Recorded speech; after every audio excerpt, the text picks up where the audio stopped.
துளசி ரொம்ப பவித்திரமானது. கிருஷ்ணருக்கும் லக்ஷ்மிக்கும் ரொம்ப பிரியமானது.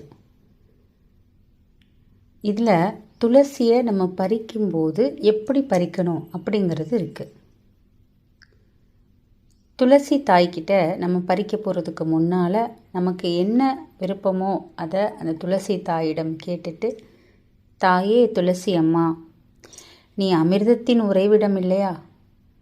உன்னிடத்தில் அந்த கேசவனுக்கு நாராயணனுக்கு ரொம்ப பிரியம்.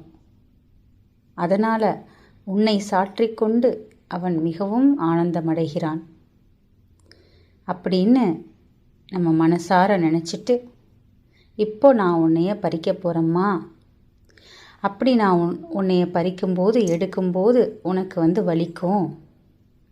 அது எனக்காக இல்லை, கேசவனுக்காக அப்படின்னு சொல்லி நம்ம கேட்ட உடனேயே துளசிக்கு மிகவும் மகிழ்ச்சியாக இருக்குமா. ஆஹா, நம்ம கேசவனோட மார்பில் போயில இருக்க போகிறோம் அப்படின்னு நினைக்குமா.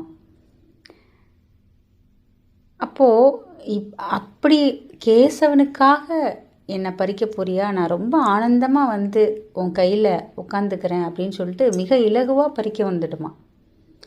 3 தலங்கள் இருக்கிற மாதிரி அந்த துளசியை பறிக்கும் போதே 2 இலைகளாக இருக்கும் இல்லையா, அதில் 3 அடுக்கு இருக்கக்கூடிய அந்த இடத்துல நம்ம பறிக்கணும். அப்படி பறிக்கும்போது கட்டை விரலையும் நம்மளோட பவித்திர விரலையும் உபயோகப்படுத்தி நகம் பட்டுடக்கூடாதான். மெதுவாக சதைப்பகுதி, நம் நகத்தில் சதைப்பகுதி இருக்கு இல்லையா, அதை வச்சு துளசியை பறிக்கணும்.